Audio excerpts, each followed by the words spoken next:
आज हम लोग पढ़ेंगे इलेक्ट्रिक चार्ज के बारे में एंड उसका क्या यूनिट होता है, क्या डायमेंशन होता है, क्या इसका प्रॉपर्टी होता है। इस सब इलेक्ट्रिक चार्ज का प्रॉपर्टी वगैरह भी पढ़ना है, ठीक है। और यही चार्ज जब रेस्ट में रहेगा तो हम लोग इस चैप्टर में पढ़ेंगे, इसका एनालाइज करेंगे। इसके कारण हम लोग पहले चार्ज के बारे में पढ़ रहे हैं। अब चार्ज के कारण फिर क्या इफेक्ट होगा सराउंडिंग में, तो इससे बताया था ना कि भी जो मास होता है अपने सराउंडिंग में क्या करता है, एक फील्ड क्रिएट करता है। इसको हम लोग क्या बोलते हैं, ग्रेविटेशनल फील्ड। सेम वे से एवरी चार्ज जो ऑब्जेक्ट होगा अपने सराउंडिंग में एक फील्ड क्रिएट करेगा, उसको हम लोग क्या बोलेंगे, इलेक्ट्रोस्टैटिक फील्ड बोल देंगे। और उस फील्ड में अनदर चार्ज ऑब्जेक्ट लाएंगे तो उसे फोर्स एक्सपीरियंस होगा। जैसे अर्थ के फील्ड में इस पेन को हम लोग को लाते हैं तो पेन पे हम लोग फोर्स लगता है ना, किधर लगा, डाउनवर्ड। उस तरह से किसी भी चार्ज ऑब्जेक्ट के सराउंडिंग में अनदर चार्ज ऑब्जेक्ट को लाते हैं तो एक फोर्स एक्सपीरियंस होता है। तो पहले हम लोग क्या पढ़ेंगे, अभी चार्ज के बारे में पढ़ेंगे, फिर चार्ज के सराउंडिंग इफेक्ट पढ़ेंगे, जिसको फील्ड बोलेंगे। और उस फील्ड में एक अंदर चार्ज ऑब्जेक्ट को लाएंगे जिसमें फोर्स लगेगा, तो फिर उसके फोर्स के बारे में हम लोग पढ़ेंगे। तो इस सिलेबस से तो लोग देख लिया था, ठीक है ना। तो यहाँ से लिखो इलेक्ट्रोमैग्नेटिज्म। इलेक्ट्रोमैग्नेटिज्म को हम लोग दो पार्ट में डिस्ट्रीब्यूट करेंगे, एक इलेक्ट्रोस्टैटिक्स एंड इलेक्ट्रोडायनेमिक्स। पहला सेक्शन हम लोग स्टार्ट करने जा रहे हैं इलेक्ट्रोमैग्नेटिज्म। जैसे ऑप्टिक्स में दो सेक्शन होता है, एक रे ऑप्टिक्स होता है और एक वेव ऑप्टिक्स होता है। उस तरह से इसमें भी दो सेक्शन होता है। तो इलेक्ट्रोस्टैटिक्स में क्या पढ़ेंगे, तो लास्ट क्लास बताए थे कि स्टैटिक्स मतलब क्या होता है, रेस, और डायनामिक्स मतलब क्या होता है, मोशन। जिससे फ्लूइड स्टैटिक्स से फ्लूइड डायनामिक्स हम लोग पढ़े थे। तो जिसमें जब चार्ज रेस्ट में रहेगा तो सब उसका प्रॉपर्टी सब डील करेंगे, और जब चार्ज उसमें मोशन में रहेगा तब उसका प्रॉपर्टी सब डील करेंगे, उसके इफेक्ट डील करेंगे। तो इलेक्ट्रोस्टैटिक फिजिक्स का ब्रांच है जिसमें हम लोग को डिस्कस करते हैं जब चार्ज हम लोग को रेस्ट में रहता है। तो electrostatic is the branch of physics that study electric charge at rest. मतलब चैप्टर में जब चार्ज रेस्ट में रहेगा तब हम उसका सारा प्रॉपर्टी पढ़ेंगे। तो अभी तो चार्ज के बारे में पढ़ेंगे जो दोनों चैप्टर के लिए हम लोग क्या जगह कॉमन होगा, इलेक्ट्रोस्टैटिक्स के लिए भी और इलेक्ट्रोडायनेमिक्स। और उसमें पढ़ेंगे जब चार्ज हम लोग को मोशन में रहेगा, तो इसमें इलेक्ट्रिक चार्जेज हम लोग को एट रेस्ट होगा और इसमें इलेक्ट्रिक चार्जेज हम लोग को मोशन में होगा। तो यहाँ पे जो चार्जेज, मान लिया कोई भी चार्ज ऑब्जेक्ट है, कोई भी चार्ज पार्टिकल है, तो ये अपने पूरे सराउंडिंग में हम लोग फील्ड क्रिएट करता है। उसके कारण किसी भी पॉइंट पे हम लोग फील्ड निकालेंगे। तो मान लिया पोजिशन वेक्टर आ रहा है, इसके कारण जो फील्ड होता है ये हो जाता है 1/4πε0 Q/r² इंटू आर का, ऐसा हो जाता है। इसके सराउंड चार्ज रेस्ट में रहेगा तो हम लोग को ओनली हम लोग कौन सा फील्ड क्रिएट होता है, इलेक्ट्रिक फील्ड। लेकिन यही चार्ज जब हम लोग को मोशन में आ जाता है, ठीक है, मान लीजिए चार्ज हम लोग को मूव कर रहा है, तब इसके सराउंडिंग में हम लोग किसी भी पॉइंट पे देखेंगे तो इलेक्ट्रिक फील्ड भी क्रिएट करेगा और साथ में यहाँ पे इनवर्ट मैग्नेटिक फील्ड भी क्रिएट करता है, दोनों फील्ड हो जाएगा, ठीक है। चार्ज हम लोग को मोशन में रहेगा, जो चार्ज रहेगा तो इलेक्ट्रिक फील्ड तो होगा ही होगा। अब उसको मोशन में रहेंगे तो मोशन के कारण एक और एक्स्ट्रा फील्ड क्रिएट होता है जिसको हम लोग क्या बोलते हैं, मैग्नेटिक फील्ड। तो यहाँ पे इलेक्ट्रिक फील्ड और मैग्नेटिक फील्ड दोनों हम लोग को क्रिएट हो जाएगा। मान लीजिए पोजिशन वेक्टर आर है तो ऐसा हो जाता है 1/4πε0 Q/Q, चलो RQ इंटू आर इस टाइप से भी लिखते हैं। बात नहीं, ग्रेविटेशनल फील्ड में उसको यूनिट वेक्टर के टर्म में भी लिखते हैं और उसको वेक्टर के टर्म में लिखते हैं। यूनिट वेक्टर के टर्म में लिखिएगा तो यहाँ पे r² लिखना पड़ता है, और वेक्टर के टर्म में लिखते हैं यहाँ पे RQ लिखना पड़ता है।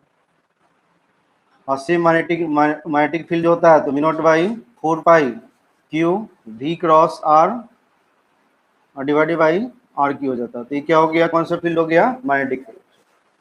तो देखो चार्ज रेस्ट में रहेगा तो ओनली इलेक्ट्रिक फील्ड क्रिएट होगा, जब चार्ज मोशन में रहेगा तो इलेक्ट्रिक फील्ड के अलावा एक और फील्ड क्रिएट होता है। जैसे देखो, जैसे V का वैल्यू 0 करो, मान लो चार्ज रेस्ट में रहेगा तो V का वैल्यू 0 हो जाएगा, तो V का वैल्यू जैसे 0 होगा तो मैग्नेटिक फील्ड क्या हो जाएगा, 0 हो जाएगा। तो ओनली हम लोग कौन सा फील्ड होगा, इलेक्ट्रिक फील्ड। अब इसमें देख रहे हो ना, पोजीशन वेक्टर हम लोग को क्रॉस प्रोडक्ट सब यूज हो रहा है, इस तरह से आते रहेगा। अब इसी फील्ड को एक और क्वांटिटी से डिस्क्राइब करते हैं जिसको पोटेंशियल बोलते हैं, इलेक्ट्रिक पोटेंशियल बोलते हैं। इसका वैल्यू निकालोगे ना तो इस फील्ड को हम लोग इंटीग्रेट कर देंगे E.dr, ठीक है ना। मान लो इन्फिनिटी से लेके किसी पॉइंट P तक हम लोग को फील्ड चाहिए, देखो इसमें डॉट प्रोडक्ट भी आ गया, इंटीग्रेशन भी आ गया, समझे। इस फील्ड को एक और स्केलर क्वांटिटी से भी हम लोग डिस्क्राइब करते हैं, क्योंकि वेक्टर को थोड़ा डील करना डिफिकल्ट होता है ना, इसलिए चीज़ों को आसान बनाने के लिए हम लोग इलेक्ट्रिक पोटेंशियल हम लोग पढ़ेंगे, जो एक स्केलर क्वांटिटी है। दो वेक्टर का डॉट प्रोडक्ट से जो रिजल्ट आता है कौन सा क्वांटिटी आता है? स्केलर आता है। तो पोटेंशियल हम लोग को एक स्केलर क्वांटिटी होगा जिसको इजीली हम लोग जोड़ घटा सकते हैं, जोड़ सकते हैं, फाइंड आउट कर सकते हैं। वेक्टर को जोड़ना डिफिकल्ट होता है ना, सबका प्रोजेक्शन निकालते हैं एक्स वाई, फिर रिजल्टेंट निकालो, डायरेक्शन निकालो। तो इसमें जैसे हम लोग को चार्ज ओवर करेंगे, इलेक्ट्रिक फील्ड पे जाएंगे तो सारा फिर वेक्टर स्टार्ट हो जाएगा सब, वेक्टर मैथमेटिकल टूल्स। तो भी तुम लोगों के पास 10 दिन टाइम है, वेक्टर अच्छे से रिवीजन कर लो, टूल्स एक बार अच्छे से रिवीजन कर लो। कंपोनेंट लेने में दिक्कत नहीं होना चाहिए, डॉट प्रोडक्ट लेने में दिक्कत नहीं होना चाहिए, क्रॉस प्रोडक्ट निकालने में दिक्कत नहीं होना चाहिए। देखो सब है ना तुम्हारे सामने, देखो डॉट प्रोडक्ट भी है, क्रॉस प्रोडक्ट भी, पोजीशन वेक्टर भी है ना, यूनिट वेक्टर भी है, यूनिट वेक्टर भी है, पोजीशन वेक्टर। तो यही क्वेश्चन नीट में पूछ चुका था कि एक चार्ज है, इलेक्ट्रॉन है हाइड्रोजन एटम में, हाइड्रोजन एटम एक प्रोटॉन यहाँ पे रखा हुआ है, एक यहाँ पे इलेक्ट्रॉन रखा हो, तो उसमें बता दो फोर्स बता दो, यूनिट वेक्टर के टर्म बता दो। अब इसी को यहाँ पे एक और चार्ज लाएंगे तो उसपे क्या लगने लगेगा? फोर्स लगने लगेगा। मान लीजिए यहाँ पे कोई चार्ज इस पॉइंट पे कैपिटल क्यू रख देंगे ना चार्ज, तो उसपे क्या लगने लगेगा? फोर्स।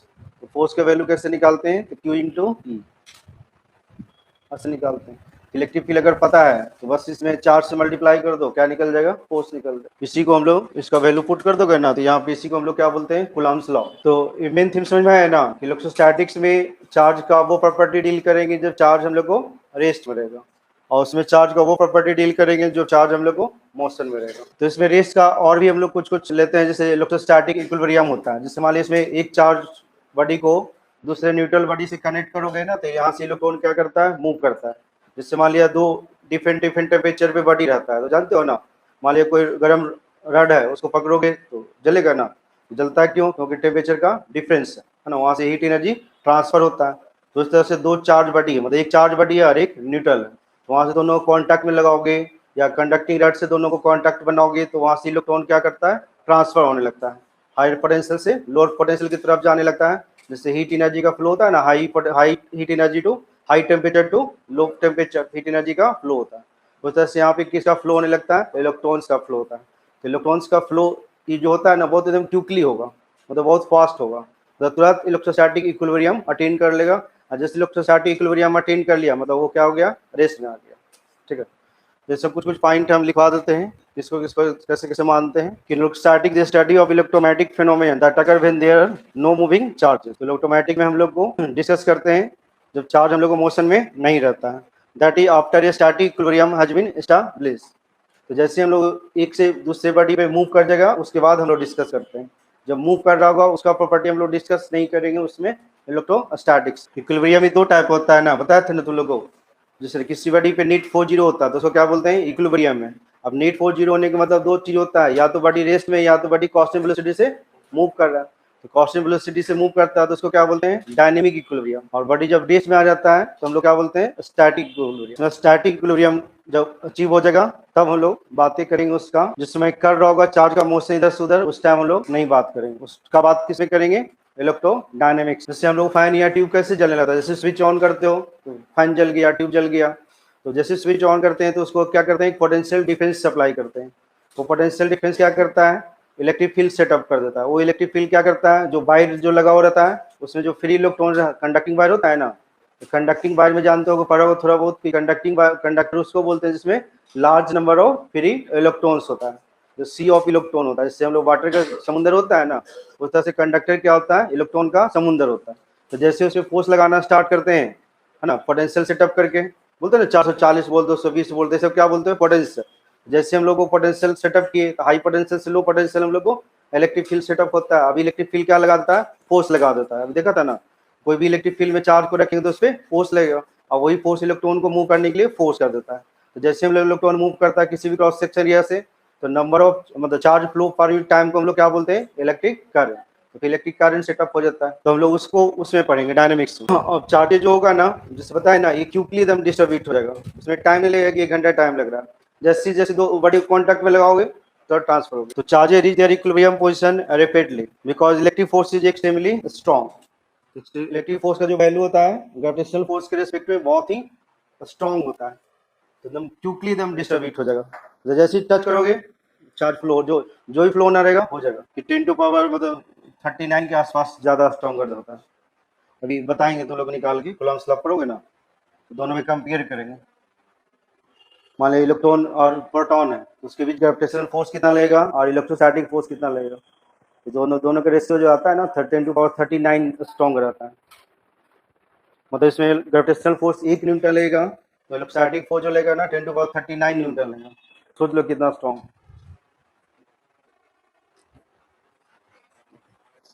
फिर उसमें लिख लो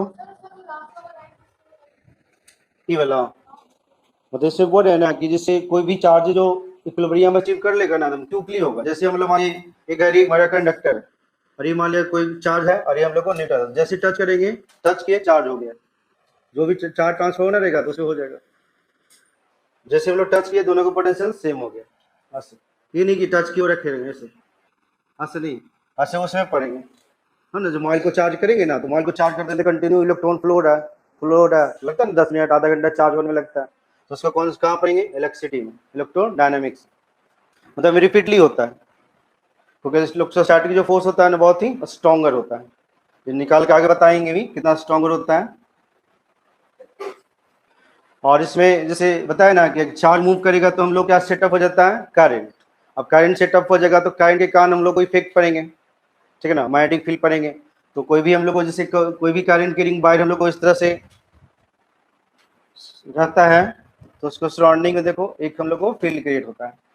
जैसे कोई भी करंट की रिंग वायर, जैसे मान लिया सपोज के लिए आईडियल हम लोग एक करंट एलिमेंट लेते हैं ऐसे, इसको हम लोग बायोट शबट लॉ बोलते हैं। 12th में तुम लोग को बार बार पूछता भी है। तो देखो एक करंट कैरिंग वायर है, इसके कारण हम लोग यहाँ पे मैग्नेटिक फील्ड क्रिएट होता है। जिस प्लेन में वायर रहता है ना उस प्लेन के परपेंडिकुलर डायरेक्शन में मैग्नेटिक फील्ड सेटअप होता है, ऐसे इनटू द पेज हो जाता है इधर, और इधर लेंगे तो आउट ऑफ द पेज होगा। तो इसका जो वैल्यू होता है ना डिफरेंशियल है ना, तो डिफरेंशियल यहाँ पे मैग्नेटिक फील्ड जो होता है इस तरह से होता है μ0 4 pi I D L cross R. कोई भी करंट कैरिंग वायर के कारण उसके सराउंडिंग में एक फील्ड क्रिएट होता है जिसको हम लोग मैग्नेटिक फील्ड बोलते हैं, जिसको हम लोग ऐसे निकालेंगे।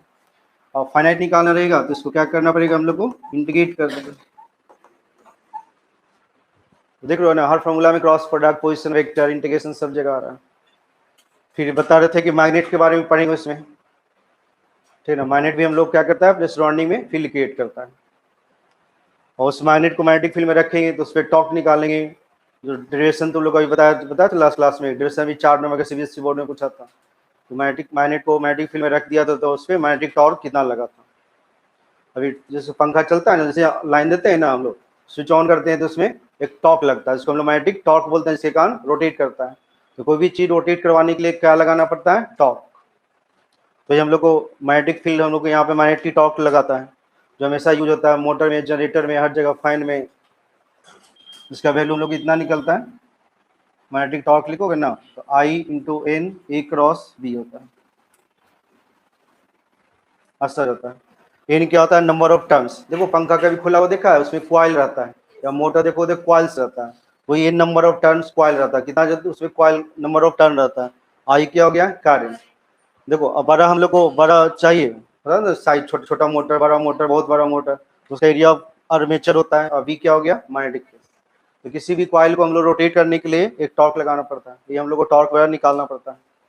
ये पता था ना टॉर्क, टॉर्क हम लोग कैसे निकालते हैं आर क्रॉस एफ करके। तो मेन हम लोग को फंडामेंटली कहाँ से यूज होता है, यहाँ से, इसी फॉर्मूला का यूज करके हम लोग इसको निकालते हैं।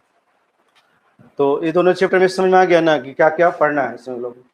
इसमें जो चार्ज हम लोग को रेस्ट में रहेगा, स्टैटिक इक्विलिब्रियम में रहेगा, तब हम लोग बातें को डिस्कस करेंगे। और इसमें जब चार्ज हम लोग को मोशन में रहेगा तब उसका इफेक्ट, सराउंडिंग इफेक्ट, उसके अंदर का इफेक्ट, जो भी हम लोग को पढ़ना रहेगा वो पढ़ेगा। अब कोई कंडक्टर के थ्रू इलेक्ट्रॉन फ्लो करता है तो फ्लो करने के लिए उसको रेसिस्ट करता है ना। इलेक्ट्रॉन में हम लोग को न्यूक्लियस भी तो मिलता है, एटम में रहता है ना।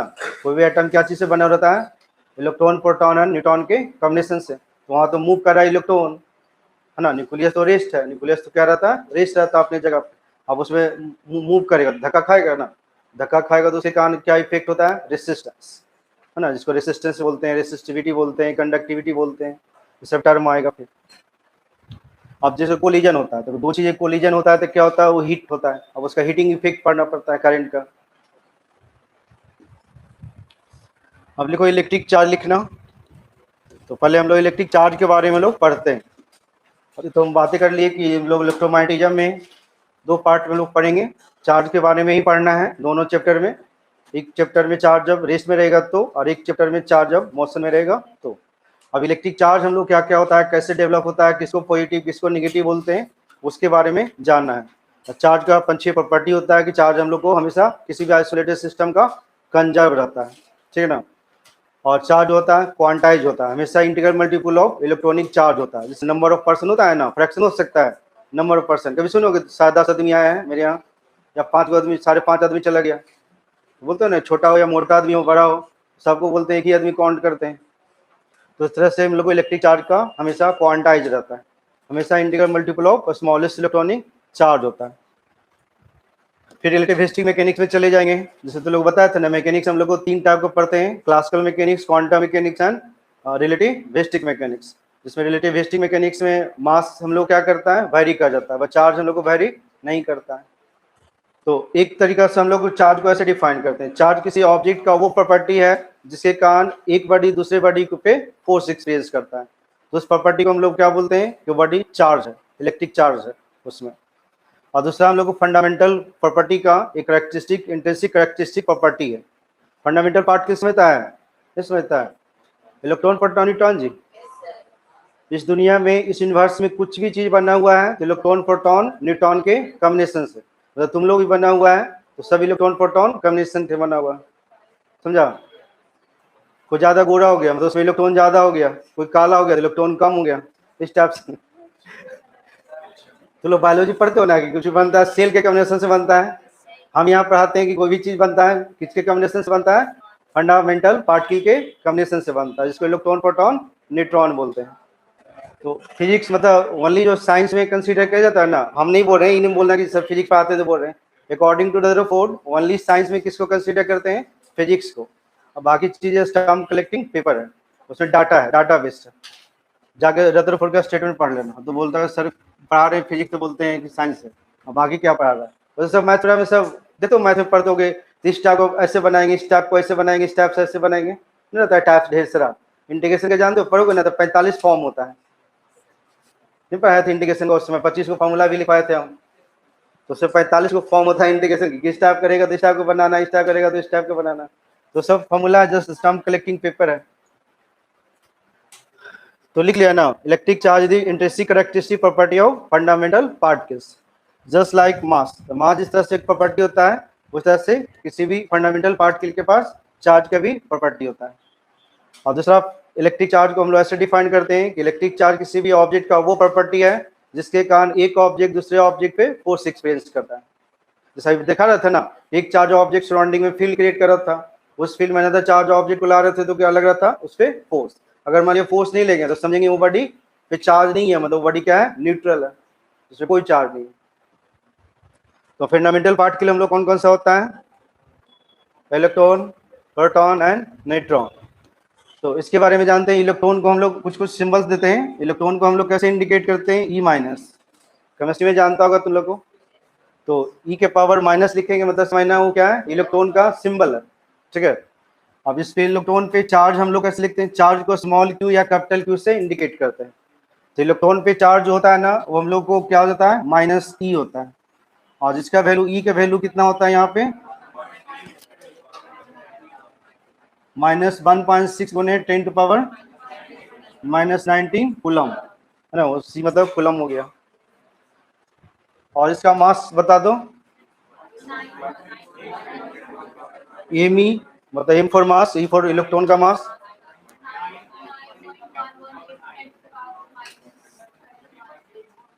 पता नहीं इतना केजी होता है, देखो कितना छोटा है। फिर प्रोटॉन है, तो प्रोटॉन को हम लोग क्या सिंबल से इंडिकेट करते हैं, ई प्लस। ई प्लस लिखेंगे मतलब प्रोटॉन हो गया। और इस पे जो चार्ज होता है जस्ट उसका इलेक्ट्रॉन का क्या होता है, अपोजिट। इलेक्ट्रॉन पे निगेटिव मानते हैं तो प्रोटॉन को हम लोग पॉजिटिव मानते हैं। 1.6 × 10 टू पावर -19 कूलम। ये सब तुम लोगों को पता होगा, फिर भी लिख लो, अभी बार बार यूज आएगा अभी निकालने में, याद होना चाहिए। और मास ऑफ प्रोटॉन बता दो, 1.25 × 10 टू पावर kg हो जाता है। और मास ऑफ न्यूट्रॉन, मतलब न्यूट्रॉन को किस सिंबल से इंडिकेट करते हैं, n के पावर 0 लिख देते हैं। यहाँ पे देखो 0 का मतलब वो इस पे कोई चार्ज नहीं है, प्लस लिखने का मतलब पॉजिटिव चार्ज और माइनस लिखने का मतलब नेगेटिव चार्ज। तो इस पे चार्ज का वैल्यू क्या हो गया, 0, क्योंकि ये क्या कौन सा ऑब्जेक्ट है, न्यूट्रल। न्यूट्रल का मतलब इस पे चार्ज नहीं है। और इसका मास ऑफ न्यूट्रॉन कितना होता है, 1.6745, उन्हें 10⁻27 kg।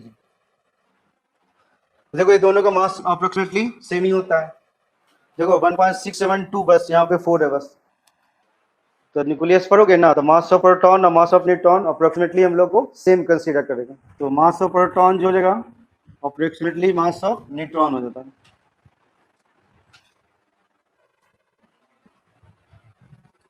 और मास ऑफ प्रोटॉन जानते हो कितना होता है मास ऑफ इलेक्ट्रॉन का? हाँ 1840 से लेते हैं, चलो 37 से लेते हैं, तुम लोग को याद है तो। इतना टाइम्स मास ऑफ प्रोटॉन, मतलब प्रोटॉन इतना हैवियर देन इलेक्ट्रॉन होता है। इलेक्ट्रॉन प्रोटॉन तो दोनों सेम ही होता है। 1840 के आसपास याद रखना, जैसे 1836 पॉइंट कुछ कुछ होता है। ये दोनों को डिवाइड करोगे ना, कहाँ गया इसका मास डिवाइड करोगे तो इतना आ जाएगा। है नहीं, कैसे निकालेंगे, तो मास ऑफ प्रोटॉन को मास ऑफ इलेक्ट्रॉन से डिवाइड कर देना है।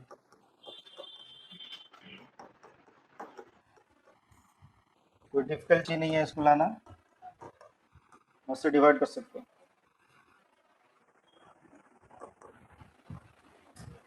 तो ये कितना हो जाएगा, 10⁴ हो जाएगा ना, तो इतना हो जाएगा ऐसे कुछ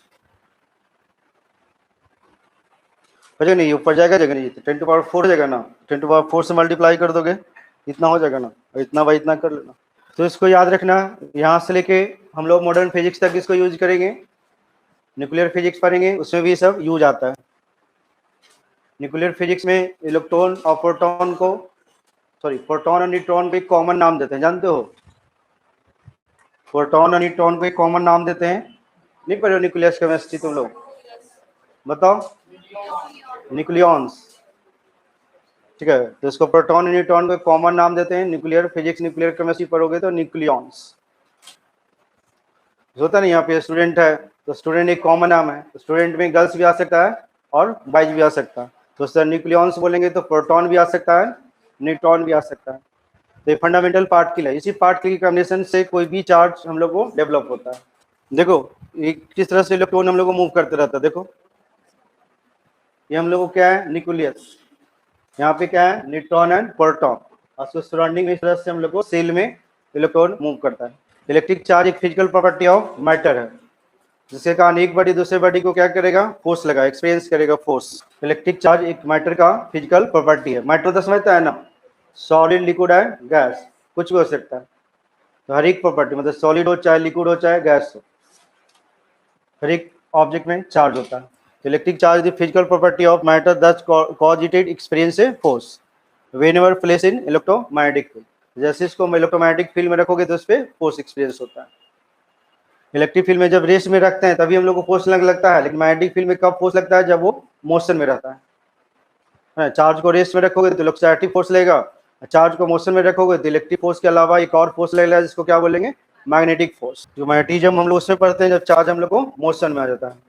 तो देयर यहाँ पे 2 टाइप ऑफ इलेक्ट्रिक चार्ज होगा, जैसे अभी देखा ना, एक पॉजिटिव चार्ज हुआ एक नेगेटिव चार्ज हुआ। तो यहाँ पे चार्ज हम लोग कितना टाइप हो जाता है, 2 टाइप का, पॉजिटिव एंड नेगेटिव।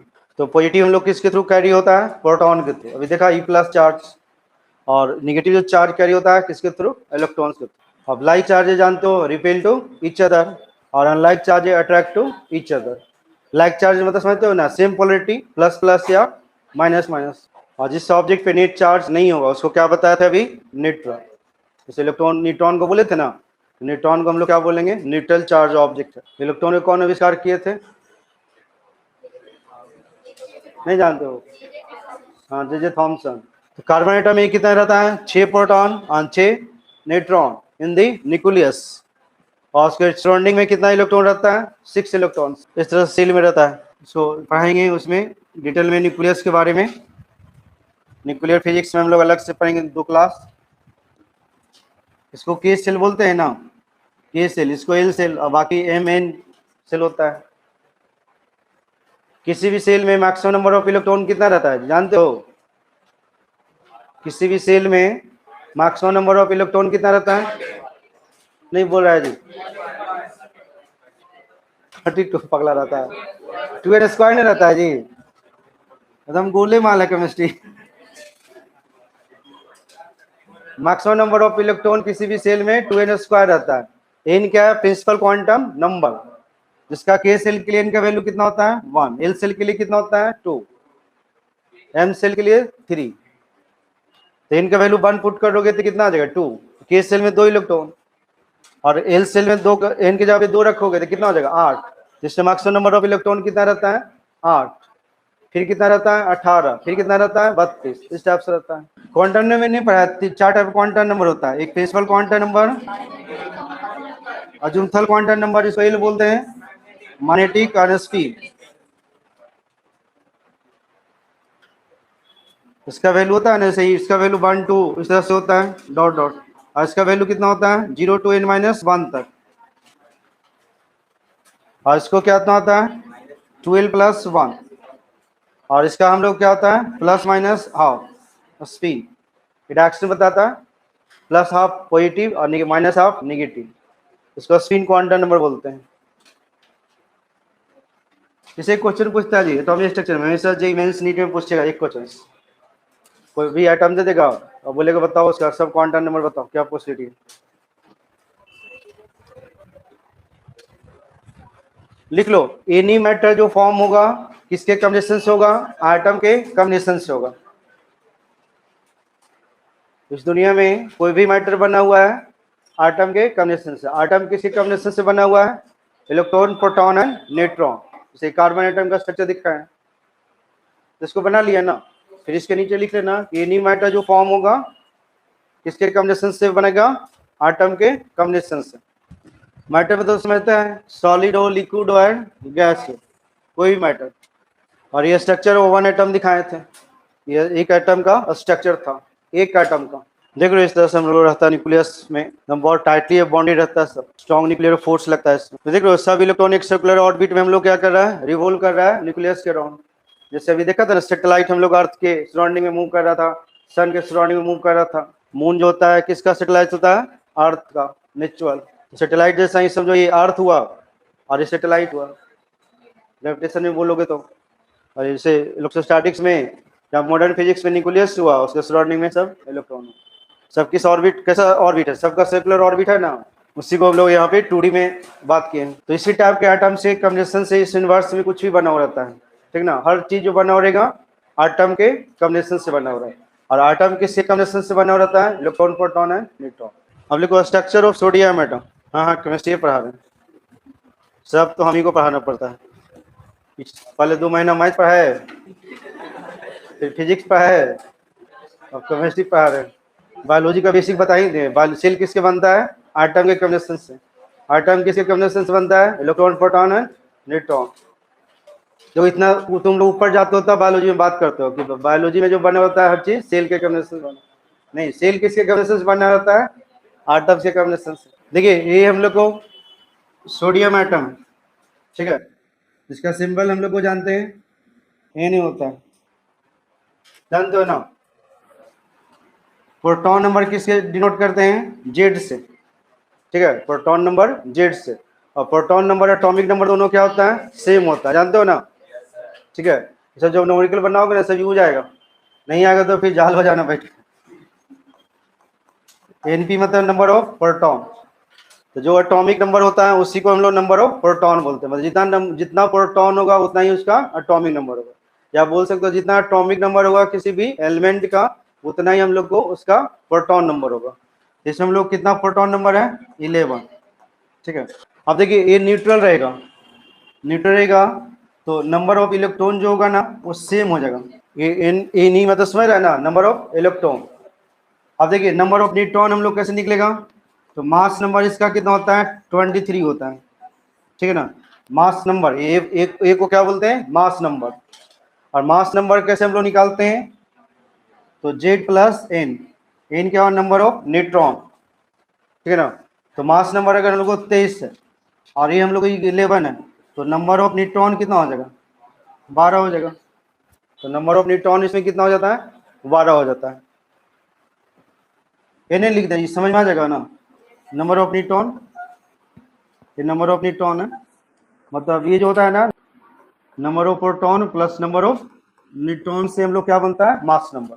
तो कोई भी न्यूट्रल आइटम होगा तो उसमें नंबर ऑफ प्रोटॉन और नंबर ऑफ इलेक्ट्रॉन दोनों क्या होना चाहिए? सेम होना चाहिए। ये भी हम लोग को मान लिया न्यूट्रल आइटम है। न्यूट्रल आइटम को हम लोग इस तरह से सिंबल से इंडिकेट करते हैं, यानी उस पर कोई चार्ज नहीं रहेगा, ना प्लस रहेगा ना माइनस रहेगा। तो एनी है, तो इसमें हम लोग को number of proton, number of proton हम लोग कितना है? 11 है। और नंबर ऑफ इलेक्ट्रॉन कितना है? 11 है। तो इस पे जो चार्ज होगा, नेट चार्ज हम लोग क्या होना चाहिए? 0 होना चाहिए, होना चाहिए ना 0। तो बता रहे हैं कि कैसे प्रूफ भी हो जाता है। तो देखो, एक इलेक्ट्रॉन पे चार्ज कितना हुआ? अभी पढ़े थे ना, -e। एक इलेक्ट्रॉन पे जो चार्ज होना चाहिए कितना होना चाहिए? -e हो, और इंटू नंबर ऑफ इलेक्ट्रॉन। और एक प्रोटॉन पे चार्ज कितना हो गया? +c। और नंबर ऑफ प्रोटॉन, तो नंबर ऑफ प्रोटॉन हम लोग को कितना है? n p इक्वल टू कितना हो जाएगा? 0। तो इसको लिख सकते हैं E into N E equal to E into N P. अब देखो, E तो हम लोग नॉन जीरो नंबर है तो इसको कैंसिल कर सकते हैं। तो number of neutron, sorry number of electron और नंबर ऑफ प्रोटॉन क्या होने चाहिए? सेम होने चाहिए, ठीक है ना। कब सेम होगा? जब हम लोग को वो ऑब्जेक्ट क्या रहेगा या कोई भी एटम क्या रहेगा? न्यूट्रल रहेगा। जैसा अभी बताया था ना, अभी लिखवाया था ना कि न्यूट्रल एटम मतलब कोई भी चार्ज नहीं है। तो ये न्यूट्रल है तो मतलब उस पर कोई भी चार्ज नहीं है। तो कोई भी चार्ज नहीं है, इसका मतलब ये होता है कि number of neutron, sorry number of electron और नंबर ऑफ प्रोटॉन दोनों क्या होना चाहिए? सेम होना चाहिए। न्यूट्रल का मतलब ये नहीं होता है कि उसमें इलेक्ट्रॉन प्रोटॉन है ही नहीं। न्यूट्रल का मतलब ये हो सकता है कि उसमें नंबर ऑफ इलेक्ट्रॉन और नंबर ऑफ प्रोटॉन दोनों सेम इक्वल क्वांटिटी में होगा, ठीक है ना। तो न्यूट्रॉन मतलब बच्चा समझ जाता है कि उसमें इलेक्ट्रॉन प्रोटॉन है ही नहीं, वो लिखा है न्यूट्रॉन है, ऐसा नहीं है। उसमें न्यूट्रॉन प्रोटॉन है बट वो दोनों इक्वल नंबर में है, इसलिए दोनों चार्ज एक दूसरे से कैंसिल आउट कर रहा है, ठीक है। इस पॉइंट से समझाने का मतलब था कि न्यूट्रल आइटम मतलब नंबर ऑफ प्रोटॉन और नंबर ऑफ इलेक्ट्रॉन दोनों सेम ऑर्डर में होगा। जैसे मैं बताया था, इसमें 11 नंबर ऑफ प्रोटॉन होते, 11 हम लोग को क्या होना चाहिए? न्यूट्रॉन इलेक्ट्रॉन होना चाहिए। कब? जब ये आइटम हम लोग को न्यूट्रल है। तो ये बहुत इंपॉर्टेंट पॉइंट है, ठीक है ना, इसको दिमाग में रखना है। तो कोई भी एटम बोलेगा न्यूट्रल है, मतलब इसका भी क्या है? न्यूट्रल। तो न्यूट्रल का मतलब उस पर नेट चार्ज क्या होना चाहिए? 0। और नेट चार्ज 0 कब होगा? जब नंबर ऑफ प्रोटॉन और नंबर ऑफ इलेक्ट्रॉन दोनों सेम ऑर्डर में होगा। जैसे हम लोग को क्या है? इलेक्ट्रॉन है ना। एक रेड वाला हम लोग को क्या है? प्रोटॉन है। और ये येलो वाला क्या है? न्यूट्रल। न्यूट्रल का तो न्यूट्रॉन है। तो न्यूट्रल आइटम का मतलब या न्यूट्रल ऑब्जेक्ट का मतलब समझ में आया? तो कोई भी ऑब्जेक्ट न्यूट्रल होगा या कोई भी आइटम न्यूट्रल होगा, इसका मतलब है कि उसमें नंबर ऑफ प्रोटॉन जितना होगा उतना ही नंबर में इलेक्ट्रॉन भी होगा। उसमें ऐसा नहीं कर देना कि उसमें इलेक्ट्रॉन प्रोटॉन है ही नहीं। तो इसमें लिख लो अब इलेक्ट्रिकली न्यूट्रल ऑब्जेक्ट, हेडिंग डालना इलेक्ट्रिकली न्यूट्रल ऑब्जेक्ट। अभी एक एटम का बात किए ना, अब कोई भी ऑब्जेक्ट का बात करेंगे, समझे? ये एक एटम का बात किए, अब कोई भी ऑब्जेक्ट जनरल बात करेंगे। ऑब्जेक्ट मतलब तुम लोग भी हो सकता है, तुम लोग भी एक क्या है? ऑब्जेक्ट है, ऑब्जर्वर भी है। देखो हाँ, एक फिगर बना लेना है, कोई बना लो जो अच्छा लग रहा है। देखो, equal number of proton, equal number of negative, equal number of positive charge नहीं है, गिनो। उसे क्या, कोई फर्क नहीं पड़ता चार्ज कहीं भी हो। कंडक्टर में जो चार्ज रहता है ना, वो नियर अबाउट सरफेस रहता है। और कोई भी सॉलिड ऑब्जेक्ट है तो हम लोग को पूरे बॉडी में चार्ज रहता है। पढ़ोगे अभी इसमें, आज तो स्टार्ट हुआ, अभी जानोगे धीरे धीरे सब ना। लो चलो और बढ़ा देते हैं, लो तुम्हारा कंफ्यूजन दूर कर देते हैं।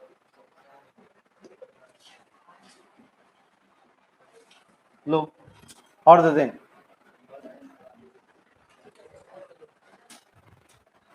तो न्यूट्रल ऑब्जेक्ट है, ये कोई न्यूट्रल ऑब्जेक्ट है, इसका मतलब उस पर नेट चार्ज क्या होने चाहिए? 0।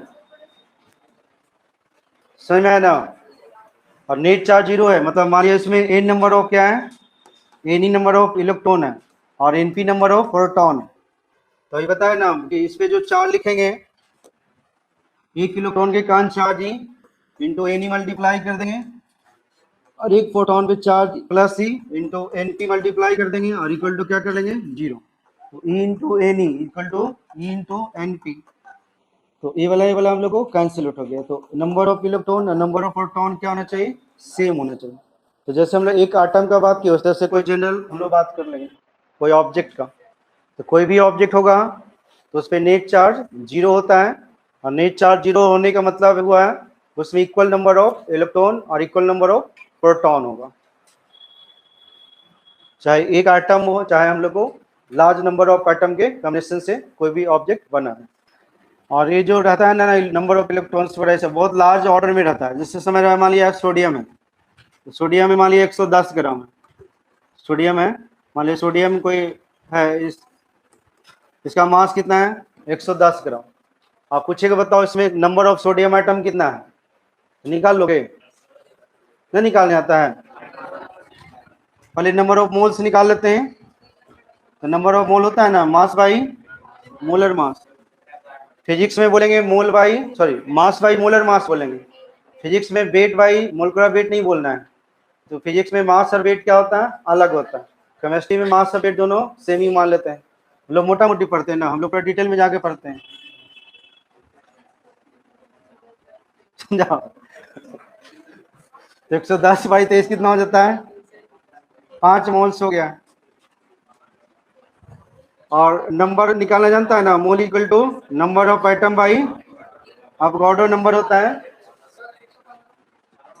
ये कितना से कटेगा जी, अच्छा 15 से नहीं कटेगा, चलो 105 ही लेते हैं। सीधा सीधी कट जाए इसलिए हम लोग ले लिए हैं। अब हो गया ठीक, चलो खुश। अभी समझ रहा है ना, 5 मोल इंटू 6 गुणे 10 टू पावर 23 होता है, 65023 होता है, उतना छोड़ो। तो समझ रहे ना, 3 इंटू 10 टू पावर कितना हो गया 24। समझो 115 ग्राम सोडियम में सोडियम का इतना नंबर ऑफ आइटम्स होता है। समझ रहे ना कितना नंबर ऑफ आइटम्स होता है। और इसमें नंबर ऑफ अगर हम लोग को इलेक्ट्रॉन निकालने बोलेगा तो कितना हो जाएगा इलेक्ट्रॉन जी बताओ। इसमें मान लिया नंबर ऑफ इलेक्ट्रॉन निकालने बोल देगा तो एक एटम में कितना इलेक्ट्रॉन अभी बताया सोडियम में 11। 11 इंटू इतना हो जाएगी, 11 इंटू एन से मल्टीप्लाई कर दो। अब मान लिया नंबर ऑफ हम लोग को प्रोटॉन निकालने बोलेगा तो 11 इंटू एन एन ऐसा हो जाएगा।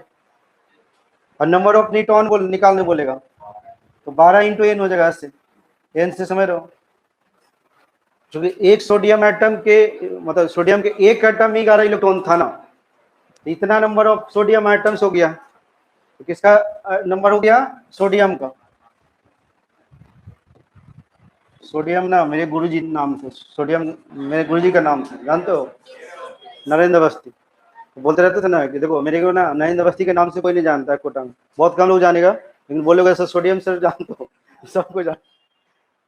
नरेंद्र अवस्थी नाम था जी। तो एन ए पता है ना, तो सोडियम सर के नाम से फेमस थे। तो सोडियम सर हम जिस समय पढ़ते थे ना तो बंसल में चोटी थे, मेरे बैच में पढ़ाते थे X1 बैच। बंसल में हम लोग के टाइम में जानते हो बंसल में 40 बैच चलता था टारगेट का। 40 बैच चलता था, उसमें से 2 लाख का स्टूडेंट टेस्ट देता तो 40 बैच सेलेक्ट होता था। और उसमें ऐसे चलता था X1 से X10 मतलब डिक्रीजिंग ऑर्डर में, फिर Y1 से Y10, फिर Z1 से Z10 और V1 से V10। हम जानते हो किससे पढ़ते थे इस समय, सोचो कैसा टीचर से पढ़ रहे थे लोग, तो लोगों को पता नहीं चलता है, समझे। 40 बैच के सबसे टॉपर। और इसमें जानते हो मेरा जो टेस्ट में दिए थे तो ऑल इंडिया रैंक मेरा 11 था।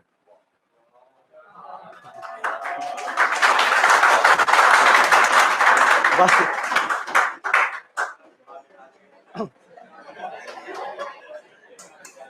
मेरा आईटी होल था ना, मेरा उसमें बताया था 11 12 में टारगेट में गया था ना, तो 11 12 मेरा 7200 रैंक आया था, बताया था ना। तो उसमें मेरे से भी और कोई 2000 रैंक ला के भी गया हुआ था, कोई 3000 रैंक के लिए ला के गया हुआ था। तो 10-11 को बच्चा वही सब था जो मेरे से बेटर रैंक लाया हुआ था। तो इस समझ में आ गया ना न्यूट्रल आइटम का मतलब, इसको याद रखना है। तो इसको एक लाइन लिख लो, न्यूट्रल ऑब्जेक्ट मतलब इक्वल नंबर ऑफ प्रोटॉन और इक्वल नंबर ऑफ इलेक्ट्रॉन। चलो कंफ्यूजन दूर हुआ ना। न्यूट्रल ऑब्जेक्ट मतलब बच्चा समझता है कि इलेक्ट्रॉन प्रोटॉन नहीं है उसमें। न्यूट्रल ऑब्जेक्ट का मतलब equal number of proton equal number of electron होता है। हम लोग के टाइम में जो बंसल का इतना क्रेज था, सो उतना रैंक ला के आईटी निकाल के गए थे, फिर भी 1 रुपया कोई डिस्काउंट नहीं। तुमको 65,000 रुपया जमा करना है, 44,000 फर्स्ट टाइम में, और फिर 20 दिन के बाद 21,000, मतलब 20 दिन के अंदर टोटल फी जमा होता था, 1 रुपया कोई डिस्काउंट नहीं। जो नहीं किया, मतलब हर चीज का एक एक लिमिट होता है ना। जिंदगी भर वही रहेगा, जिंदगी में विराट कोहली खेलेगा तो शुभम गिल कब खेलेगा बताओ? अर्जुन तेंदुलकर कब खेलेगा? सब दिन उसको बाबूजी खेलेंगे तो। देखो, इलेक्ट्रिकली चार्ज ऑब्जेक्ट का मतलब होता है ना, अरे लड़का ध्यान सुनना, जैसे मतलब बताया कि न्यूट्रल ऑब्जेक्ट मतलब उसमें equal number of proton equal number of electron. तो कोई भी इलेक्ट्रिकली चार्ज ऑब्जेक्ट होगा तो या तो दोनों में डिफरेंस होना चाहिए तभी ना चार्ज होगा। अगर नंबर ऑफ प्रोटॉन ज्यादा हो गया इलेक्ट्रॉन से तो बॉडी कैसे चार्ज हो जाएगा? पॉजिटिव। और नंबर ऑफ इलेक्ट्रॉन ज्यादा हो गया प्रोटॉन से तो कैसा हो जाएगा? नेगेटिव। तो कोई भी बॉडी चार्ज है इसके मतलब उसमें एक्सेस ऑफ इलेक्ट्रॉन या डिफिशिएंसी ऑफ इलेक्ट्रॉन है। तो इसको लिख लो, इलेक्ट्रिकली चार्ज ऑब्जेक्ट है एक्सेस और डिफिशिएंसी ऑफ इलेक्ट्रॉन। जैसे ये न्यूट्रल ऑब्जेक्ट है तो न्यूट्रल ऑब्जेक्ट का मतलब नंबर ऑफ प्रोटॉन और नंबर ऑफ इलेक्ट्रॉन दोनों क्या हो गया? सेम हो गया। और पॉजिटिवली चार्ज ऑब्जेक्ट मतलब क्या होना चाहिए?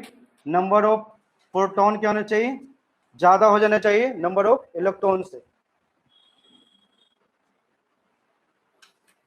ज्यादा पॉजिटिव होगा तब ना पॉजिटिव होगा, कम निगेटिव होना चाहिए।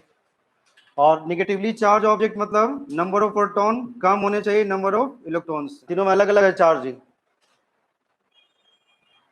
इसमें इलेक्ट्रॉन ज्यादा देना है, ठीक है। प्रोटॉन सब में सेम रखना है, प्रोटॉन किसी भी बॉडी में चेंज नहीं होता है, याद रखना। किसी बॉडी में जो चेंज होगा, क्या चेंज होगा? इलेक्ट्रॉन। मतलब इलेक्ट्रॉन को विड्रॉ और ऐड कर सकते हैं, प्रोटॉन और न्यूट्रॉन को कुछ नहीं कर सकते हैं। प्रोटॉन और न्यूट्रॉन न्यूक्लियस के अंदर वेरी स्ट्रॉन्ग न्यूक्लियर फोर्स से बॉन्डेड होता है, पढ़ा था तो उसमें तो फंडामेंटल फोर्स। और आगे हम लोग डिटेल में पढ़ेंगे न्यूक्लियर फिजिक्स में, उसका डीके वगैरह भी पढ़ेंगे, रेडियो एक्टिविटी। तो रेडियो एक्टिविटी पढ़ाएंगे ना तो केमिकल काइनेटिक्स तुम लोग पढ़ा होगा, अभी पढ़ भी रहा होगा, पढ़ रहे हो ना केमिकल काइनेटिक्स। जितना भी के आएगा सबके जगह पे लैम्डा पुट कर देना, नंबर ऑफ एटम की जगह पे कंसंट्रेशन पुट कर देना, सारा इक्वेशन सब सेम आ जाएगा। अच्छा पढ़ा है कंसंट्रेशन? किसी टाइम टी पे जो कंसंट्रेशन होता है C equal to C naught T के पावर के इंटू टी होता है, पढ़े हो ना किसी टाइम टी पे कंसंट्रेशन। अब यहाँ पे देखो सी क्या है? कंसंट्रेशन। रेडियो एक्टिविटी में क्या आ जाएगा? यहाँ पे नंबर ऑफ आइटम्स आ जाएगा, ठीक है ना। खाली कंसंट्रेशन के जगह पे नंबर ऑफ आइटम्स आ जाएगा, और बाकी लैम्डा के जगह पे क्या कर लेंगे? के कर, चीज सेम हो जाएगा। देखो सभी क्वेश्चन सेम आ जाएगा। केमिकल काइनेटिक्स में तुम लोग एक क्वेश्चन पढ़ रहे होगे 2.303, इसी क्वेश्चन चलाते हैं ना ऐसा, log C naught by C T, ऐसा सी नॉट बाई सी लिख देते हैं या सी टी लिख देते हैं किसी टाइम टी।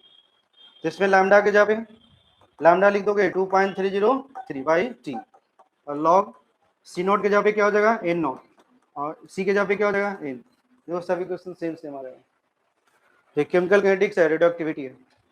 तो पॉजिटिव चार्ज सभी में सेम है, देखो इसमें 4 पॉजिटिव दे दिए हैं तो सभी में चारों पॉजिटिव है, 4 पॉजिटिव है, क्योंकि प्रोटॉन नंबर किसी में चेंज नहीं होगा।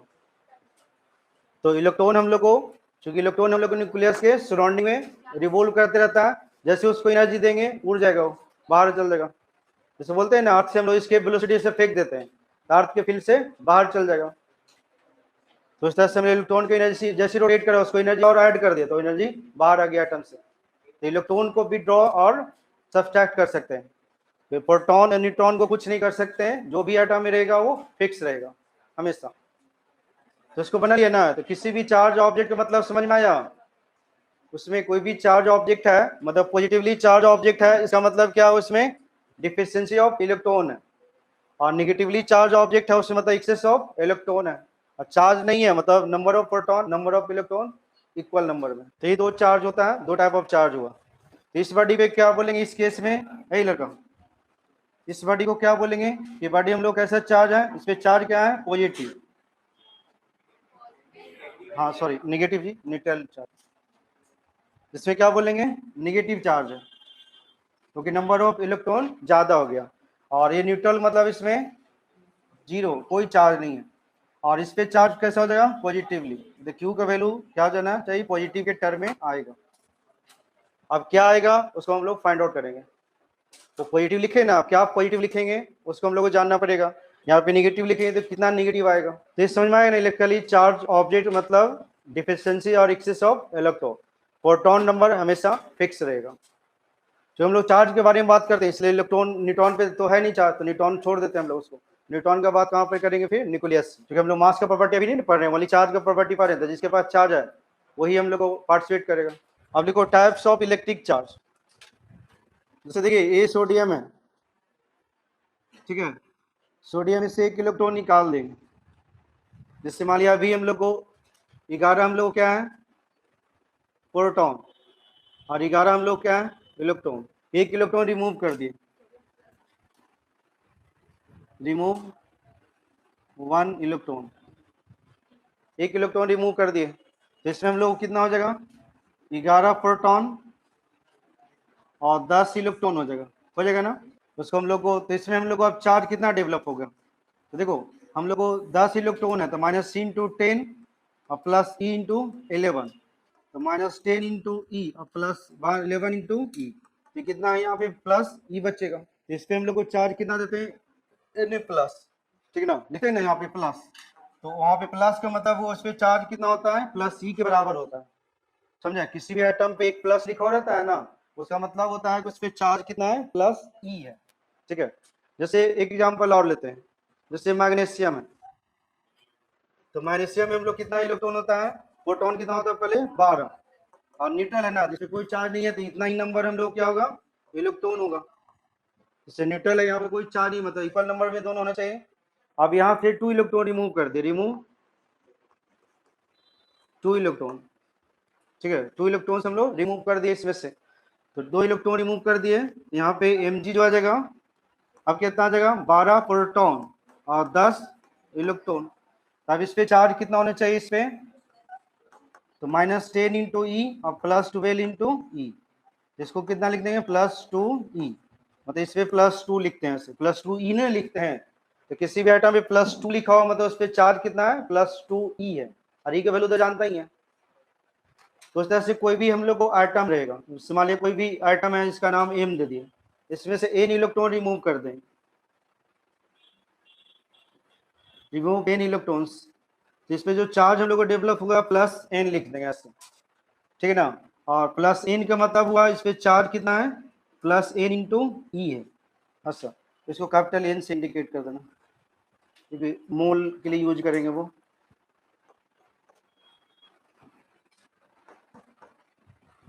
तो किसी भी ऑब्जेक्ट पे पॉजिटिव चार्ज कब सेटअप होगा, तब जब वहां से इलेक्ट्रॉन को रिमूव करेंगे। यहाँ से पता चल रहा है ना, किसी भी इस एटम पे पॉजिटिव चार्ज कब जनरेट हो रहा है, जब उस एटम से इलेक्ट्रॉन को निकाल रहे हैं, इलेक्ट्रॉन को विड्रॉ कर रहे हैं। तो कोई भी बॉडी पॉजिटिवली चार्ज कब होगा, जब वहां से इलेक्ट्रॉन को विड्रॉ करेंगे। तो जितना इलेक्ट्रॉन हम लोग विड्रॉ करेंगे उतना हम लोग को एन इंटू ई चार्ज उस पर डेवलप होगा। 2 इलेक्ट्रॉन निकाले प्लस 2, 1 इलेक्ट्रॉन निकाले प्लस सी, एन इलेक्ट्रॉन निकाले कितना चार्ज सेटअप हो जाएगा उस पर प्लस एन इंटू ई हो जाएगा। सेम प्रोसेस से पहले इधर देख लो। फिर जैसे फ्लोरीन है, तो फ्लोरीन में हम लोग को कितना इलेक्ट्रॉन होता है बताओ, कितना प्रोटॉन होता है पहले 9 प्रोटॉन, और इस पे कोई चार्ज नहीं ना है, न्यूट्रल है, तो इतना ही नंबर ऑफ इलेक्ट्रॉन्स होगा। अब इसमें ऐड करेंगे, एडेड 1 इलेक्ट्रॉन, इसमें 1 इलेक्ट्रॉन ऐड कर दी, तो 1 इलेक्ट्रॉन को ऐड कर देंगे। तो इसमें 9 तो प्रोटॉन रहेगा ही रहेगा, और एक और आ गया तो 10 इलेक्ट्रॉन हो जाएगा ना। तो 10 इलेक्ट्रॉन के मतलब इसमें अब चार्ज कितना सेटअप हो जाएगा, तो प्लस 9 इंटू ई और माइनस 10 इंटू ई, तो माइनस ई हो जाएगा। तो इस पे हम लोग को कितना लिखते हैं एफ माइनस लिखते हैं। तो एफ माइनस लिखने का मतलब होता है माइनस का मतलब इस पे चार्ज कितना है माइनस ई है, ठीक है। सेम प्रोसेस से एक और एग्जांपल लेते हैं, ऑक्सीजन। तो ऑक्सीजन में हम लोग को कितना इलेक्ट्रॉन प्रोटॉन होता है 8 होता है, और उस पर कोई चार्ज नहीं है, तो इतना ही हम लोग को इलेक्ट्रॉन भी होगा। आप इसमें एडेड कर दिए 2 इलेक्ट्रॉन, तो 2 इलेक्ट्रॉन ऐड करेंगे तो इस ऑक्सीजन पे हम लोग को 8 प्रोटॉन और 10 इलेक्ट्रॉन आ जाएगा ना। इस पे चार्ज कितना सेटअप हो जाएगा plus 8 into E minus 10 into ई, तो माइनस कितना हो जाएगा 2 ई। तो इसमें चार्ज -2e नहीं लिखते हैं, ओनली क्या लिखते हैं -2। तो किसी एटम पे -2 -1 -3 लिखा रहेगा, मतलब इसमें चार्ज कितना है -c -2e -3। ठीक है, कोई भी एटम है जनरल, उसमें से ऐड कर दिए n इलेक्ट्रॉन्स, जिसपे चार्ज कितना सेटअप हो जाएगा -n हो जाएगा। इसका मतलब इस पे चार्ज जो है -n इंटू ई है, इसको लिख लो। तो किसी भी एटम पे निगेटिव चार्ज कब आएगा, जब वहां पे इलेक्ट्रॉन ले जाके ऐड करेंगे। तो कैसे कोई बॉडी पॉजिटिवली चार्ज डेवलप होता है और किसी बॉडी पे किसी भी ऑब्जेक्ट पे कैसे निगेटिवली चार्ज डेवलप होता है, वो उसका रीजन ही बता रहे थे। तो कोई भी ऑब्जेक्ट जो बना हुआ रहता है किसके कॉम्बिनेशन से बना रहता है, एटम के कॉम्बिनेशन से। एक ही एटम का मल्टीप्लाई कर देंगे तो हम लोग उस पर चार्ज निकल जाएगा टोटल। तो एन इलेक्ट्रॉन हम लोग को रिमूव करेंगे तो इस पर चार्ज कितना सेटअप होगा +n इंटू ई, और एन इलेक्ट्रॉन ऐड करेंगे तो इस पर चार्ज कितना सेटअप होगा -n इंटू ई हो जाएगा। ये जनरलाइज कर दिए नीचे दोनों में। अब हेडिंग डालना पॉजिटिव इलेक्ट्रिक चार्ज। हम लोग जनरल बॉडी का बात करते हैं, तो कोई भी बॉडी पॉजिटिवली चार्ज कैसे होगा बताओ।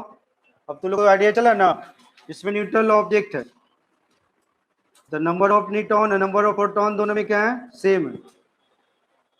ठीक है, तो कोई बॉडी पॉजिटिवली चार्ज कब होगा, जब वहां से इलेक्ट्रॉन को विथड्रॉ करेंगे। तो सपोज कर लिए इसमें से n नंबर ऑफ इलेक्ट्रॉन को विथड्रॉ किए, द रिमूव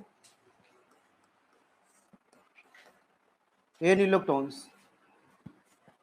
ठीक ना, उसमें से किसी भी न्यूट्रल ऑब्जेक्ट में से n इलेक्ट्रॉन को रिमूव किए, तब रिमूव किए तो इस बॉडी पे कैसा चार्ज सेटअप होगा, कितना चार्ज सेटअप होगा +n इंटू ई। अभी बताए ना जनरलाइज करके। तो एटम का बात किया, अब किसी भी ऑब्जेक्ट का बात कर रहे हैं, वो एक एटम में बात करके दिखाए, अभी किसी भी ऑब्जेक्ट का बात करेंगे यहाँ पे। तो कोई भी न्यूट्रल ऑब्जेक्ट होगा तो न्यूट्रल ऑब्जेक्ट में equal number of neutron equal number of proton रहेगा। तो उसमें कोई भी बड़ी पॉजिटिवली चार्ज होगा तो क्या होगा, उसमें से इलेक्ट्रॉन को रिमूव करेंगे, n इलेक्ट्रॉन को रिमूव करेंगे, तो उस बॉडी पे कैसा चार्ज डेवलप हो जाएगा +n इंटू ई हो जाएगा।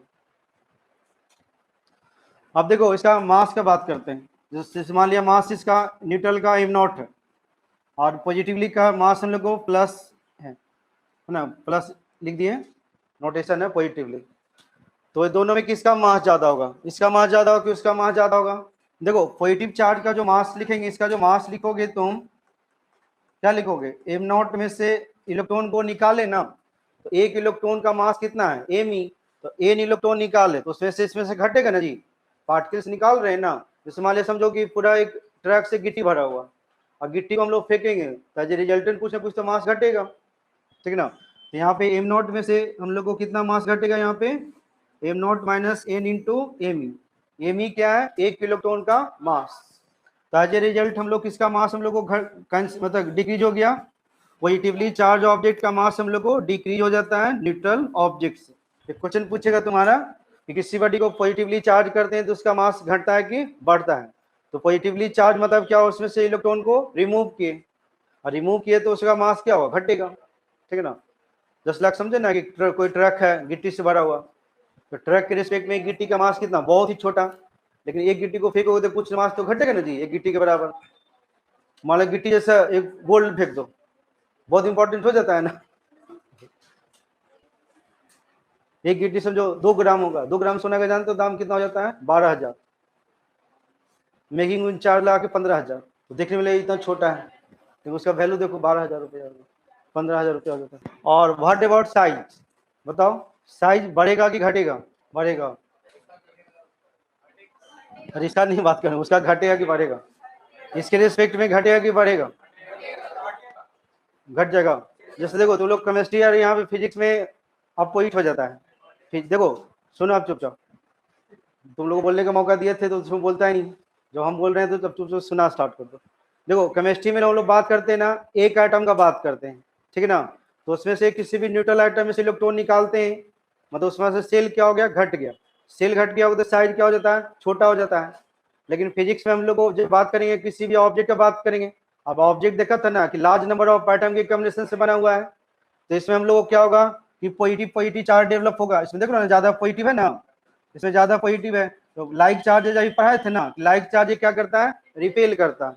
तो ये वाला लाइक चार्ज हम लोग इसको रिपेल करेगा, इसको रिपेल करेगा, ज्यादा पॉजिटिव में आ जाएगा, इसको रिपेल करेगा, इसको रिपेल करेगा, इसको रिपेल करेगा, इसको रिपेल करेगा, आज ये रिजल्ट साइज क्या होगा, बढ़ेगा। तो फिजिक्स में साइज हम लोग को बढ़ता है because of develop like charges, और लाइक चार्जेज क्या करता है, रिपेल टू ईच अदर, आज ये रिजल्ट उसका एक्सपेंशन होगा। केमिस्ट्री में उल्टा है, केमिस्ट्री में एक एटम का बात करते हैं, इसलिए तो केमिस्ट्री फिजिक्स दोनों पढ़ा रहे हैं अभी। अब समझ में आया तुम लोग को कि एटम ऑब्जेक्ट से क्यों पढ़ा रहे थे, तो हर चीज का एक मीनिंग होता है, तो बच्चा के मैक्सिमम बच्चा इसमें कंफ्यूज रहता है। तो पूछना, बताओ चार्ज निकालेंगे, इलेक्ट्रॉन निकालेंगे कि पॉजिटिवली चार्ज बनेगा तो उसका साइज बढ़ेगा कि घटेगा, तो उसका साइज हम लोग को बढ़ता है। देखो अभी बिहार बोर्ड में ऑब्जेक्टिव में पूछे होता 2 साल 3 साल पहले कि किसी बॉडी को चार्ज करते हैं तो उसका साइज बढ़ता है कि घटता है, may be increase may be decreases, कुछ बच्चा में भी डिक्रीज मार दिया, कोई बच्चा में भी इंक्रीज मार दिया, लेकिन ऑलवेज इंक्रीज होगा, नेगेटिव का भी बढ़ेगा ही। तो इसमें कुछ कुछ लिख लो। पॉजिटिवली चार्ज ऑब्जेक्ट मतलब रिमूवल ऑफ इलेक्ट्रॉन, कहां से, न्यूट्रल ऑब्जेक्ट से। Mass of positively charge object decreases, तो पॉजिटिवली चार्ज ऑब्जेक्ट का मास क्या होगा, घटेगा, क्योंकि वहां से इलेक्ट्रॉन को निकालते हैं, और तुम्हारे कान काट के निकाल देंगे, सो मास घट जाएगा ना, तो इस तरह से इलेक्ट्रॉन निकाल दिया, मतलब प्रोटॉन निकाल दिया। और size of positively charge object increase from neutral object, but size हम लोग को इंक्रीज करेगा और मास क्या होगा, घटेगा। तो मास क्यों घटेगा, तो वहां से पार्टिकल हम लोग निकाल रहे हैं, तो रिजल्ट हर एक पार्टिकल का कुछ ना कुछ मास है, भले बहुत छोटा है, तो मास हम लोग को डिक्रीज किया, बट हम लोग को साइज हम लोग को इंक्रीज किया पॉजिटिवली चार्ज का with respect to neutral object. Size क्यों इंक्रीज किया, समझ में आए ना, क्योंकि लाइक चार्जेज हम लोग को ज्यादा डेवलप कर गया, तो लाइक चार्ज क्या करता है, आपस में रिपेल करने लगता है, तो एज रिजल्ट हम लोग को एक्सपेंशन होना स्टार्ट हो जाएगा। अब लिखो निगेटिव इलेक्ट्रिक चार्ज, हेडिंग डालो, निगेटिव इलेक्ट्रिक चार्ज। देखो साइज दोनों में बड़ा दिखाए, तुम लोग का दिखना भी चाहिए, देखो इसका साइज छोटा है, इसका साइज बड़ा है, बड़ा बना है ना, देखो इसमें बड़ा है, कॉमन लगाता ही नहीं, सेंसिंग लगाता है, सब खाली अच्छा लगता है, दोनों गोला गोला है जी।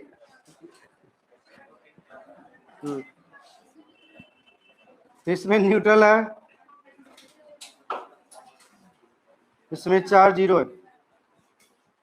अब नेगेटिवली चार्ज ऑब्जेक्ट मतलब यहाँ पे इलेक्ट्रॉन क्या करेंगे, ऐड करेंगे, तो एन इलेक्ट्रॉन्स आर एडेड, इस पे चार्ज कितना डेवलप हो जाएगा, -n इंटू ई।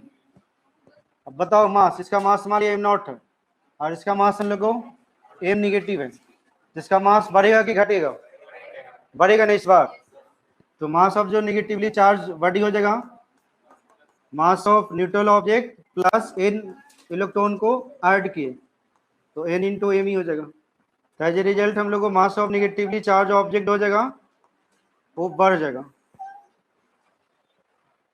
एंड हम लोग को जो चार्ज हो जाएगा निगेटिव निगेटिव ज्यादा हो जाएगा ना, कम मात्रा में पॉजिटिव रहेगा, तो लाइक चार्ज इसमें भी क्या करेगा, हम लोग को रिपेल करेगा, तो इसको रिपेल करेगा, इसको रिपेल करेगा, इसको रिपेल करेगा, आज ये रिजल्ट एक्सपेंशन होना स्टार्ट हो जाएगा, तो साइज हम लोग को इंक्रीज करेगा d2, repulsion of like charge.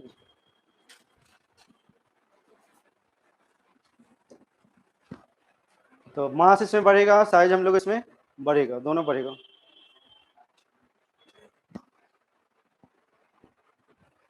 तो कोई भी ऑब्जेक्ट निगेटिवली चार्ज का मतलब क्या होगा, उसमें इलेक्ट्रॉन को ले जाके ऐड करेंगे, अब इलेक्ट्रॉन को ऐड करेंगे मतलब पार्टिकल को ऐड करें, तो मास हम लोग को बढ़ेगा, चार्ज होगा, लाइक चार्ज डेवलप हो जाएगा, तो रिपल्सन करना स्टार्ट कर देगा। क्यों उनके बना रहा है क्या जी, पॉजिटिव निगेटिव, खाली पॉजिटिव को गिनना, नेगेटिव को मन से पुट कर लो ढेर सारा, ये थोड़ी ना पता तुम्हारा 1184 की 2023 है, ये नहीं पता है, वो पॉजिटिव खाली नहीं हटाना, जितना पॉजिटिव चार्ज 4 को इसमें है, 4 को इसमें भी रहेगा, बाकी एन भर दो अपने मन से। ये बोर्ड में रिजल्ट पूछेगा, बताता था ना, बिहार बोर्ड में पूछे होता, ऑब्जेक्टिव में पूछे होता कि किसी बॉडी को पॉजिटिवली मतलब चार्ज करते हैं तो साइज बढ़ता है कि घटता है, तो साइज दोनों केस में क्या होगा, बढ़ेगा। तो सब जितना भी पॉइंट लिखेंगे ना, उसे ऑब्जेक्टिव टाइप का क्वेश्चन थ्योरेटिकल टाइप का पूछेगा, इसलिए सब पॉइंट लिख दिए हैं, ये तीनों पॉइंट बना बना लिखना, कहानी तरह मत लिख देना, 1 पॉइंट, 2 पॉइंट, 3 पॉइंट, ऐसे एरो लगा लगा। तो न्यूट्रल ऑब्जेक्ट पे इलेक्ट्रॉन का एडिशन करेंगे तो चार्ज का स्टेट डेवलप हो जाएगा नेगेटिव। अब इलेक्ट्रॉन को ऐड करें तो मास हम लोग को बढ़ेगा, और इलेक्ट्रॉन को ऐड करें तो ढेर सारा लाइक चार्जेस सेटअप होगा, उसमें डेवलप होगा, तो रिपल्सन करना स्टार्ट करेगा तो साइज हम लोग को बढ़ जाएगा। कुछ रटना नहीं है, समझ करके दिमाग में रखना है। देखो एक क्वेश्चन रहेगा, बता दो what is the size of charge body with respect to neutral body. तो दोनों केस में इंक्रीज करेगा ना, चार्ज हम लोग करेंगे तो चार्ज या तो पॉजिटिव हो सकता है या तो निगेटिव, तो दोनों केस हम लोग को बढ़ेगा। What is the mass of positively charge object, तो कितना हो जाएगा, डिक्रीज करेगा।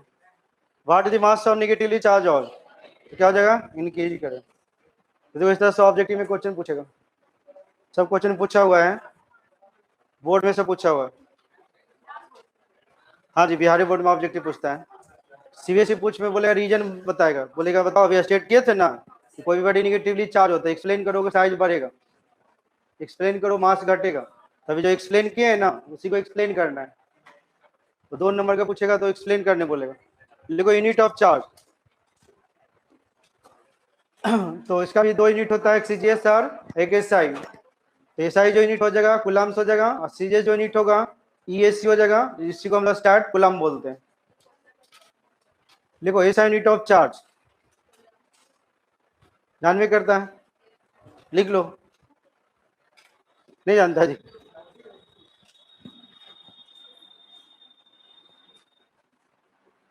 कूलम्स,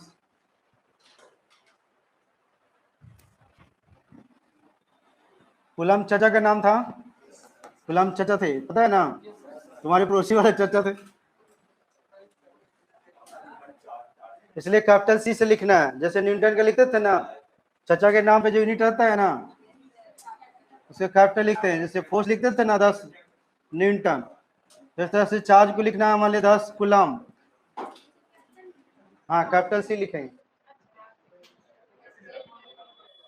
कैपिटल दादा एबीएस यूनिट ठीक नहीं पड़ा जी, तो बोलता है कैपिटल सी और स्मॉल सी में क्या डिफरेंस है।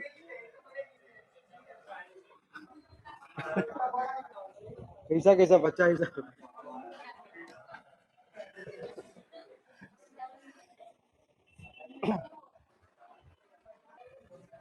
और सीजीएस यूनिट जो होता है ना उसको हम लोग स्टैट कूलम बोलते हैं, स्टैट कूलम, उसको सिंबल में हम लोग ऐसे लिखेंगे स्टैट डॉट कूलम, और फिर सी मतलब कूलम लिखा हुआ,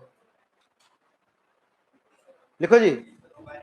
इसी को हम लोग को ईएसयू बोलते हैं, इलेक्ट्रोस्टैटिक यूनिट। इधर क्या चीज लिख रहा है जी, इसको भी नहीं लिखना है, उसको लिखना है। दोनों में रिलेशन जानता है क्या होता है, नहीं जानता है, मत जानो। Conversion between C and stat coulomb, 1 coulomb equal to कितना होता है बताओ, नहीं पढ़ा 10th जी, हैं 9 into 3, ऐसा होता है। 1 कूलम 3 into 10⁻9 स्टैट कूलम, ये सब पॉइंट होता है, उसी को हम लोग ऐसे लिखते हैं अप्रोक्सीमेट। है उधर मत लिखो, इधर लिखो ना, अभी जो बढ़ा रहे हो लिखो ना, करा दिमाग खराब, जो बता नहीं रहे वो नहीं कोई, हाँ जी वो गरीब से इंसान है।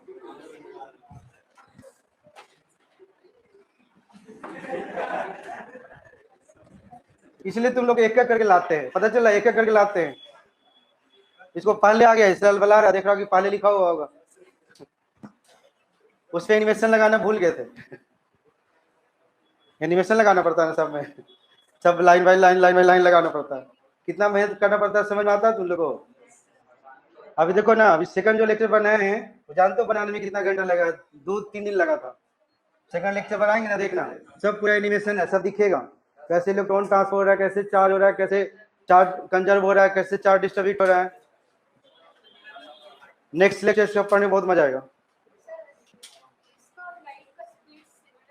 है उसका 3 into 10⁸ होता है जी, हाँ 0 का नहीं है, 10 का डिफरेंस, हाँ हाँ ऐसा ही होता है। इसी से लाइट बना है, पढ़े हो ना कि लाइट किसके कॉम्बिनेशन से बना, भी नहीं कल पता थे, कल तो क्लास ही नहीं किया, तो पिछला क्लास।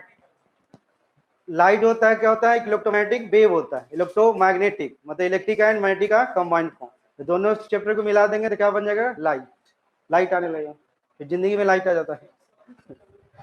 तो इसको याद रखना, 1 coulomb equal to 3 × 10⁹ stat coulomb, और 1 स्टार्ट कूलम को इसका रेसिप्रोकल याद रख लेना।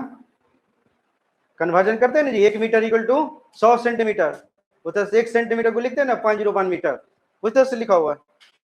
कन्वर्जन है, चेंज करना पड़ेगा। मान लिया 1 मीटर इक्वल टू लिखते हैं ना 100 सेंटीमीटर, उस तरह से 1 सेंटीमीटर को लिखते हैं ना जी, उस तरह से लिखे हुए हैं। ऐसा यूनिट को सीजीएस में लिखे हैं, सीजीएस को ऐसा यूनिट में लिखे हैं। ये सब एक्सपेरिमेंटल मेजर किया जाता है, बताएंगे कैसे मेजर किया जाता है, ऑप्टिक्स में बताएंगे। जो स्पीड ऑफ लाइट होता है ना, देखो ऐसा ही होता है, म्यू नॉट एप्सिलॉन नॉट। अभी देखी थी म्यू नॉट एप्सिलॉन नॉट, दिए थे ना, देखो वही दोनों कंबाइन किए तो क्या आ गया, स्पीड आ गया लाइट का। ये वैक्यूम में आता है, वैक्यूम में आता है, कोई मीडियम रहता है, यहाँ बेम कर दो। अभी नहीं देखा था जी, प्लस पेज पे म्यू नॉट लिखे थे मैग्नेटिक फील्ड में, और एप्सिलॉन नॉट लिखे थे इलेक्ट्रिक में। देखो दोनों का आ गया ना, दोनों कंबाइन कर दे क्या आ गया, लाइट। यही से आता है। तो देखो जो ईएससी जो यूनिट होता है ना, सबसे स्मॉलेस्ट यूनिट ऑफ चार्ज है, समझा क्या है, सबसे स्मॉलेस्ट यूनिट ऑफ चार्ज है। और ये जो है ना फैराडे चचा, ये सबसे बिगेस्ट यूनिट है। हाँ, 1F = 96500 कूलम, ये चार्ज का सबसे बिगेस्ट यूनिट है, और ये चार्ज का सबसे स्मॉलेस्ट यूनिट है। माइकल फैराडे का नाम नहीं सुना है, कोई नाम है, कूलम चचा थे ना, न्यूटन चचा, उस तरह से तुम्हारे पड़ोसी माइकल फैराडे चचा भी थे। इन लोगों को पड़ोसी का नाम रहता है गुड्डू चचा, मनोज चचा, सुरेश चचा, है ना जी। Faraday, Faraday not Friday, Faraday ऐसे पढ़ेंगे, फैराडे है। हाँ, एक फ्रैंकलिन भी होता है। अब यूनिट कौन पढ़ेगा, लिखो डायमेंशन। देखो I = Q/T पढ़ाए थे ना, तो Q = I × T, last class में से बता ही दिए थे। 80 हो गया, चार का डायमेंशन क्या हो गया, 80 हो गया। यहाँ पे एम्पियर चचा है, एरिया में समझ आना। और टी क्या हो गया, टाइम हो गया। और चार्ज होता है ना, कौन सा क्वांटिटी होता है, स्केलर क्वांटिटी होता है। देखो ये स्केलर है और ये स्केलर है, तो स्केलर इंटू स्केलर स्केलर, तो चार्ज का स्केलर क्वांटिटी, लिख लो इसका प्रॉपर्टी को। तो इस पे क्यू नेट कभी भी निकालना रहेगा ना, तो समेशन ऑफ क्यू आई कर लेंगे, सबको जोड़ देंगे। अलजेब्राइक होता है ना, अलजेब्राइक रूल, इसको हम लोग और लिख सकते हैं इंटीग्रेशन ऑफ डी क्यू। इसको डायरेक्टली हम लोग जोड़ घटाव कर सकते हैं चार्ज। तो दो बॉडी रहेगा हमारी, एक बॉडी पे 10 कूलम चार्ज है और दूसरा पे हम लोग को -2 कूलम चार्ज है। तो इसको डायरेक्टली हम लोग क्या कर सकते हैं, जोड़ सकते हैं। तो जोड़ेंगे तो कितना आ जाएगा, +8 कूलम, और घटाएंगे तो कितना आ जाएगा, कितना आ जाएगा जी, -12 कूलम। इसको डिवाइड भी कर सकते हैं, कितना आ जाएगा, -5 कूलम नहीं, ओनली -5 कूलम, कूलम कैंसिल। तो चार्ज अलजेब्राइक रूल फॉलो करेगा, मतलब मल्टीप्लाई कर सकते हैं, सब्ट्रैक्ट कर सकते हैं, डिवाइड एंड मल्टीप्लाई भी कर सकते हैं। दोनों को मल्टीप्लाई करोगे तो कितना आ जाएगा, -20 कूलम स्क्वायर। सेकंड वाइट में 12 25 अप्रैल से स्टार्ट हो जाएगा।